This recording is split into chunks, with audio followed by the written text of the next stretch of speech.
네, 반갑습니다. 오늘 가볍게 이렇게 자리 채워주셔서 감사합니다. 지난 한 주도 다들 뭐 수고도 많이 하셨습니다. 지난주에 영호남 그리고 충청권 모두 이 선대위원회를 출범했습니다. 다녀보니까 뭐 확연하게 분위기가 좋아지고 우리 또 선대위 참여하신 분들, 당원들 아주 사기가 많이 높아진 것 같습니다.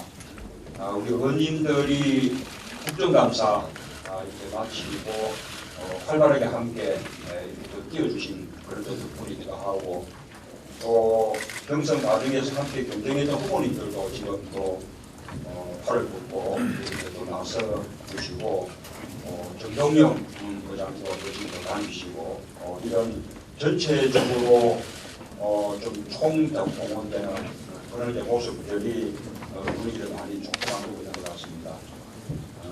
다시 한번 감사드리고요. 이 그 기세를 계속 좀 이어나갔으면 그리고 얼마 남지 않았기 때문에 더 이제 한점 더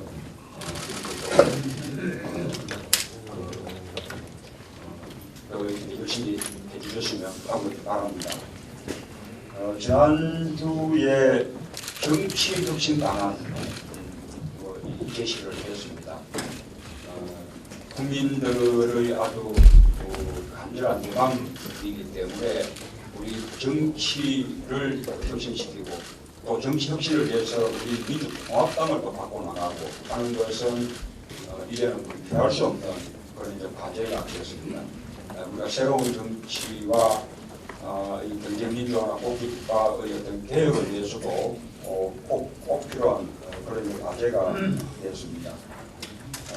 저희가 제시한 정치 혁신 방안에 대해서 일반 국민들이나 시민사회 쪽에서 대체로 지지들 많이 해주시고 또 동의가 높아서 다행스럽게 생각합니다.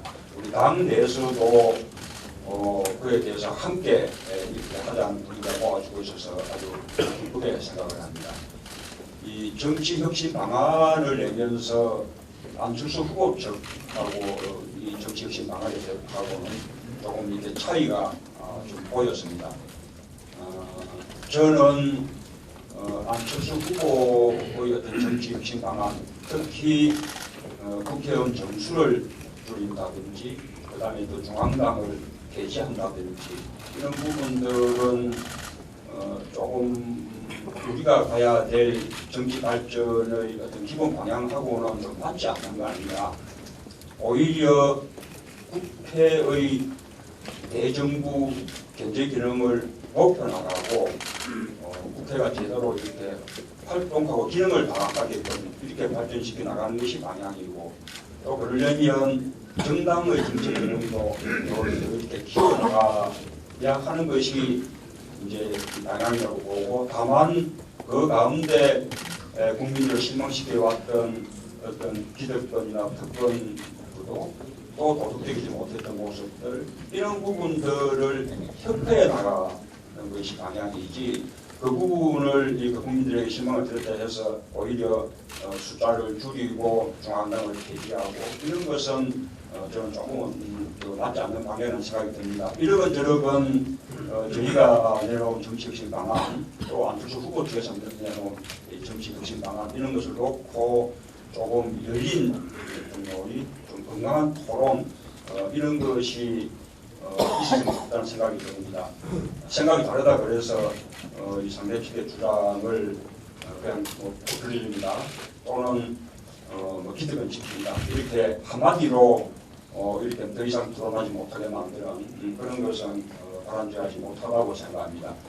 어차피 안철수 후보와 저는 단일화 해야 된다고 생각하는데 이 단일화의 어떤 접점도 정치 혁신 방안을 이렇게 공통분모로 그것을 접점으로 삼아서 해나가야 되지 않을까 생각을 하고요. 그런 면에서 조금 폭넓고 건강하고 이렇게 좀 될 수 있도록 그렇게 노력해 주시면 좋겠습니다. 언론에서도 그런 건강한 토론에 대해서 좀 바람직한 것으로 받아들이면 좋겠고요. 그것을 주도권 잡기라든지 또 이렇게 날선 공방이라든지 이렇게 조금 다루지 않으면 좋겠다고 생각합니다. 이 정치 혁신 방안에 대해서 저희는 안철수 후보가 한 가지 부담이 더 있습니다. 안철수 후보는 이렇게 좀 정당 바깥에 있고 자유로운 입장이기 때문에 주장을 하면 되는 것이지만 저희는 정당이기 때문에 구체적으로 저희가 내놓은 정치혁신 방안을 실천해 나가는 모습이 필요한 것 같습니다. 그것이 입법이 필요한 사안이라면 입법을 위한 노력을 우리 민주통합당 의원님들이 함께 해나가고 또 입법 없이 우리 민주통합당이 그냥 실천할 수 있는 일이라면 또 실천하는 모습을 보여주고 하는 것이 대단히 중요한 것 같습니다.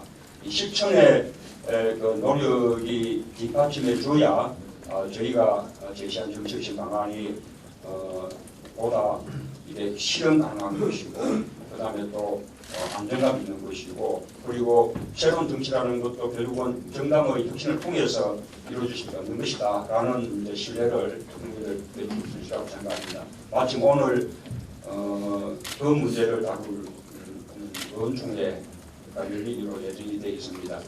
혁신 의원총회, 정치 혁신 의원총회 그게 저희가 이미 제시한 정치혁신 방안을 함께 실천에 들어가고 그 다음에 또 그 논의를 조금 더 풍부하게 만드는 그런 의원총회가 아마 될 것으로 그렇게 기대합니다. 어제 이렇게 투표 시간 연장 문제가 좀 중요한 이슈로 대두했습니다. 이 투표 시간 연장은 우리가 국민들의 정치 참여를 확대 시켜 나간다는 점에서도 그렇고 그 다음에 또 어떤 이제 국민들의 기본권인 참정권을 제대로 보장한다는 면에서도 그렇고 가장 중요한 정치 혁신 내용 중에 하나라고 생각을 합니다. 실제로 굉장히 많은 국민들이 단지 이 정치 불신이라든지 선거에 대한 무관심 때문에만 투표를 하지 않는 것은 아니고 오히려 먹고 사는 문제, 자신의 일 때문에 투표에 참여하지 못하고 있다라는 것이 최근에 한국정치학회 조사에 의해서 확인되었습니다. 비정규직이 무려 840만 명에 달하는데 이 비정규직이 투표하지 못하는 이유를 투표에 불참한 이유를 실제로 이렇게 조사를 해보니까 일 때문에 근무 시간 동안 투표장에 갈 수가 없어서 투표하지 못했다는 비율이 64%가 넘었습니다. 반대로 이 자발적으로 투표에 불참한 그런 분들은 36%채 안 되죠. 그래서 투표 시간을 좀 더 연장해서 이런 분들이 투표에 참여할 수 있도록만 이렇게 그 길을 열어놓으면 그것만으로도 투표 참여가 됐고 이렇게 증가될 수 있을 것이라고 생각합니다. 일본만 해도 이 투표율 하락 때문에 고심해 오다가 투표 시간을 2시간 연장을 하면서 투표율이 10% 늘어났던 그런 성공 사례를 갖고 있습니다.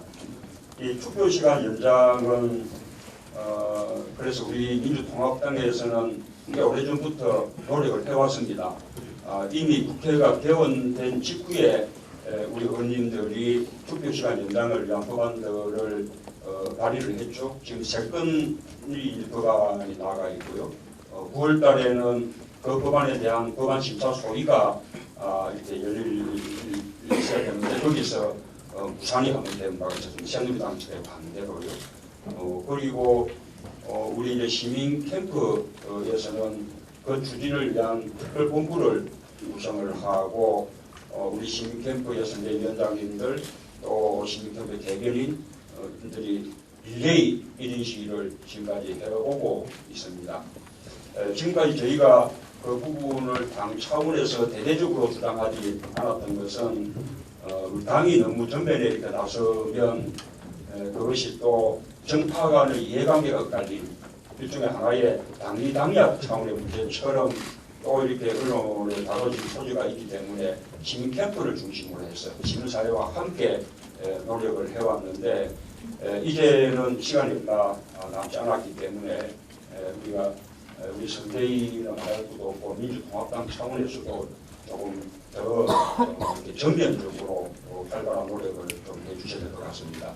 마침 어제 제가 대전, 충남, 세종시 선대 주범식 그리고 이어서 또 전라북도 선대 주범식 그리고 또 전남, 광주 선대 주범식에 가서 그 주범식 때마다 제가 투표시간 연장을 강조를 했는데 우리나라에 또 같은 또 시간대에 안철수 후보도 투표시간 연장을 주장을 하면서 그것을 위한 하나의 특별 공부도 이렇게 만들겠다라는 그런 강한 의지를 이렇게 보였습니다. 약간의 차이는 있습니다. 저희는 밤 9시까지 투표시간을 연장하자는 것이고 안철수 후보는 2시간, 그러니까 밤 8시가 되죠. 1시간 차이는 있습니다만 그것은 뭐 크게 중요한 것은 아니라고 생각하고요. 우선 이 점에 대해서 우리 안철수 후보하고 우리와의 어떤 일종의 함께 노력하는 뭐 공동전선도 좋고 서로 공조 연대 뭐 이렇게 해서 함께 이렇게 노력하는 것을 모색해 볼 필요가 있지 않을까 그렇게 생각을 합니다. 그리고 이에 대해서도 박근혜 후보는 어제 뭐 여야 간에 뭐 이렇게 합의할 문제다 이렇게 이제 의견을 밝혔는데 마치 자신은 제3자인 것처럼 자신 본인이 지금 여당을 이끌고 있는 입장이기 때문에 그에 대한 찬반 입장을 분명히 해주면 찬성이라면 그것이 곧바로 지금 새누리당의 입장이 되는 것이고 그러면 금방 합의가 될 수 있는 것인데 마치 그 거리를 두고 있는 문제인 것처럼 그렇게 표현한 것이 상당히 유감이었습니다. 박근혜 후보에 대해서도 함께 투표시간 연장하는데 좀 동참해달라는 말씀을 좀 드리고 또 그의 입장을 보다 분명하게 해달라는 것을 좀 요구를 하고 싶습니다.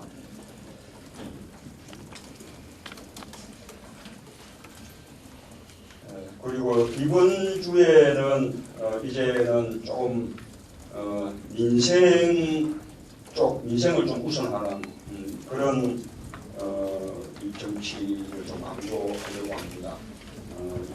정책에 있어서도 어떤 일반적인 복지, 그다음에 주거복지, 의료복지에 관한 정책들을 현장을 또 찾거나 또 다른 다양한 방법으로 정책을 발전하겠습니다. 어떻게 생각하면 이렇게 이 민생 문제를 해결하는 것이야말로 또 실질적으로는 이 가장 중요한 정책 힘 아닌가 이렇게 생각을 합니다. 그렇게 생각하면 이번에 국정감사에서도 우리 당 의원님들이 특히 우리 초선 의원님들이 아주 뭐 매우 활약을 하셨거든요. 연일 보도를 통해서도 우리 당 의원님들이 국감에서 정말 발굴에 이렇게 활약하는 모습들이 이제 보였는데 이렇게 제대로 국회가 재활동을 해나가는 것 이런 것이 사실은 가장 중요한 정치 혁신이지 않겠습니까? 그렇게 보면 이미 우리 당 의원님들이 국회 활동을 통해서 정치 혁신을 상당히 이루고 있는 것이죠. 그런 부분들이 그냥 의원 개인의 활약으로만 언론에 이렇게 다뤄지고 그것이 전체적으로 민주통합당이 하고 있는 일이다라는 것이 좀 덜 부각되는 것 같습니다. 그런 부분도 조금 더 부각이 되게끔 노력해 주시면 좋을 것 같습니다. 자, 오늘 또 좋은 노력을 부탁드립니다. 감사합니다.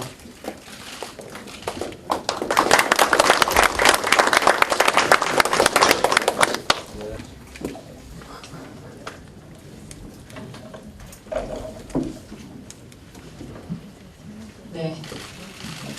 문 안 단일화 안 하면 이민 가겠다. 소설가 황석영 선생의 말입니다. 요즘 이 단일화가 안 되면 혹은 누가 당선되면 이 땅을 떠나겠다는 사람들이 늘고 있습니다. 그만큼 정권 교체에 대한 그리고 단일화에 대한 국민적 갈증이 거세지고 있다는 표현일 것입니다.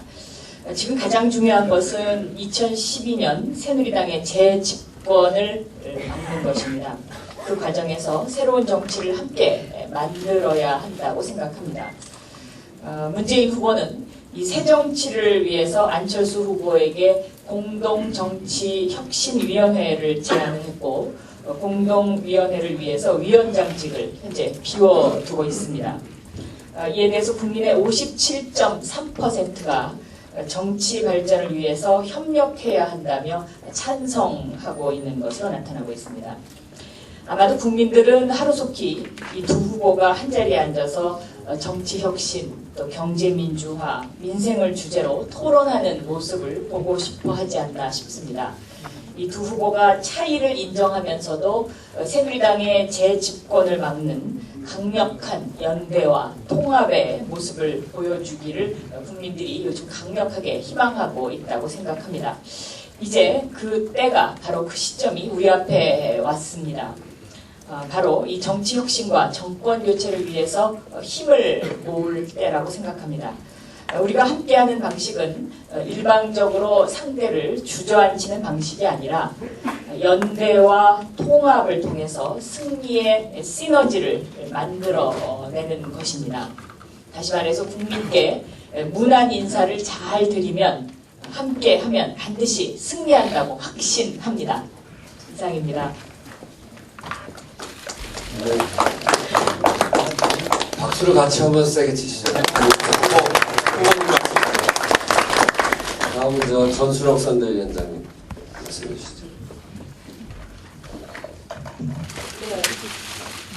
이제는 우리 사회에도 진실이 서서히 고개를 들고 진실이 서서히 사회의 상식이 되어 가고 있는 것 같습니다. 지난 주말 부산 고등법원에서 정수장학회 박정희 정수장학회가 박정희 군사 정권에 의해서 강압에 의해서 강탈되었다라는 판결이 다시 나왔습니다. 그동안에 강압이 없었다. 그리고 스스로 자원으로 헌납을 했다. 이런 얘기들을 하면서 이 부분에 대해서 강압적이고 군사 정권에 의해서 했던 행위들을 계속 그 진실을 숨겨오려고 했습니다. 그러나 이제는 이러한 진실이 국민들의 힘에 의해서 더 이상은 숨겨질 수가 없다는 것이 증명되고 있는 것입니다. 그리고 우리는 이러한 것들을 과거사라고 얘기하는 것이 아니라 이제는 과거사를 그만하고 미래로 가자라는 이런 얘기를 물론 중요합니다. 그러나 우리는 역사를 똑바로 배우지 않고 역사에 대한 올바른 인식이 없이 우리는 정말 올바른 미래로 나갈 수 없다고 생각합니다. 유명한 조지 헤이걸이 이런 말을 했습니다. 인류 역사에 있어서 가장 불행한 것은 역사의 가르침을 외면하는 것이라고 했습니다. 지금 보면은 새누리당 박근혜 후보는 끊임없이 계속해서 역사를 부인하고 또 그 역사의 진실을 밟고 넘어가려고 합니다. 그러나 이제 진실은 밟혀지지 않고 밑에서 계속 묻힐 수는 없다라고 일어나고 있습니다. 그거는 국민의 힘에 의해서 일어나고 있다고 생각을 합니다. 그래서 이제는 더 이상 박근혜 후보는 이 판결에 의해서 판결을 승복하고 그리고 진정으로 가족들에게 그리고 또한 이것을 요구하는 국민들에게 진심을 한번 보여주기를 바랍니다. 그래서 그거는 이제는 빼앗은 이러한 재산을 주인에게 돌려주는 것만이 진심이라고 생각을 합니다. 현실의 법정은 시효가 있다고 말하고 있습니다. 그러나 역사의 법정은 시효가 없습니다. 정의만 있을 수 있습니다. 이상입니다.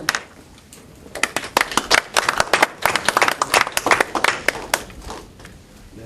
네, 다음은 김연경 선대위원장 말씀해 주시겠습니다. 네, 안녕하세요. 김연경입니다. 앞에서 후보님이 투표시간 연장과 관련해서 길게 말씀해 주셨는데요. 저도 그 얘기를 좀 하겠습니다. 사실 문재인 캠프는 지난 10월 3일 투표시간 연장을 위한 특별본부를 이미 구성해서 후보님 말씀대로 시민캠프에서 공동대표단들이 릴레이 1인 시위를 해오고 있는 상황이고요. 11월 1일 날은 전국의 시민캠프가 100명이 함께하는 전국 동시다발 1인 시위를 또 준비하고 있습니다. 그리고 11월 4일에는 시민사회가 준비하고 있는 대규모 촛불 집회에도 함께 참여할 계획에 있습니다. 그리고 원내에서도 민주통합당의 의원님들이 새누리당과 이 법안을 합의하기 위해서 다양한 노력들을 해오고 계십니다. 그리고 어제는 안철수 캠프에서도 국민행동을 출범하였고요. 노동계와 청년을 포함한 각계 시민사회 요구가 계속 분출되고 있는 상황입니다. 여기서 느껴지듯이 투표시간 연장 문제는 더 이상 거스를 수 없는 국민적 요구이며 이제 남은 것은 새누리당의 책임 있는 자세라고 생각을 합니다. 어제 이 투표시간 연장 문제와 관련해서 새누리당의 이정현 공보단장님이 또 주옥 같은 말씀들을 쏟아내주셨는데요. 그 중에서도 대선을 50일 앞두고 투표시간 연장을 주장하는 것은 뜬금없다며 이 문제를 일축하고 계십니다. 하지만 이는 사실과 다른데 지난 2009년 4월에 이미 투표시간을 24시까지 연장하자는 일부 개정안이 발의되었고 이 법안에는 양정래, 노철래, 김일동 의원 등 당시 새누리당의 주요 의원들이 이름을 올렸었습니다. 이미 자신들의 의원들이 3년 전에 발의한 법안에 대해 뜬금없다고 일축하며 제 얼굴에 침을 뱉고 있는 것은 아닌가라고 생각합니다. 국민들의 참정권에 달린 중요한 현안에 대해 정략적으로 왜곡하는 새누리당의 행위는 기성정치에 대한 국민들의 불신을 더욱 강화시킬 뿐입니다. 문 후보님의 말씀처럼 박근혜 후보는 이것에 대해서 정확하게 받겠다 못 받겠다 답변을 하면 되는 문제라고 저는 생각합니다. 선거권 행사 시간을 일률적으로 저녁 6시가로 한정한 공직선거법의 조항은 1971년 이래 41년 동안 바뀌지 않았습니다. 이는 투표일에도 사업주의 눈치를 보며 출근해야 되는 비정규직과 대체 근로자 없이 장시간 일을 해야 하는 영세 자영업자들이 빠르게 늘어난 오늘날의 현실을 반영하지 못한 채 사회적 약자들의 참정권을 제한하고 있습니다. 지난 총선에서 참정권을 행사하지 못한 비정규직 노동자의 64.1%가 투표 참여가 불가능한 상황임을 호소하고 있습니다. 국민들은 성의가 없어 투표를 하지 않는 것이 아니라 비현실적인 선거 제도로 인해 참정권을 박탈당한 것입니다. 그러므로 새누리당의 주장은 앞서 말한 여러 주장은 전혀 설득력이 없으며 투표시장이 연장될 경우 수백만에 달하는 국민들의 참정권이 회복되는 결과가 만들어질 것이라고 확신합니다. 국민들은 정치의 변화를 염원하고 있습니다. 중요한 현안에 대해 여야가 싸울 것이 아니라 합의를 이끌고 법을 개정하여 국민들의 현실을 바꿔줄 것을 염원하고 있습니다. 투표시간 연장을 통한 참정권의 회복은 문제 해결 능력을 보여주지 못한 기존 정치에 대한 국민들의 불신을 해소하고 정치 혁신을 나아갈 첫걸음이 될 것입니다. 집권 여당인 새누리당의 책임 있는 결단을 호소드립니다. 감사합니다.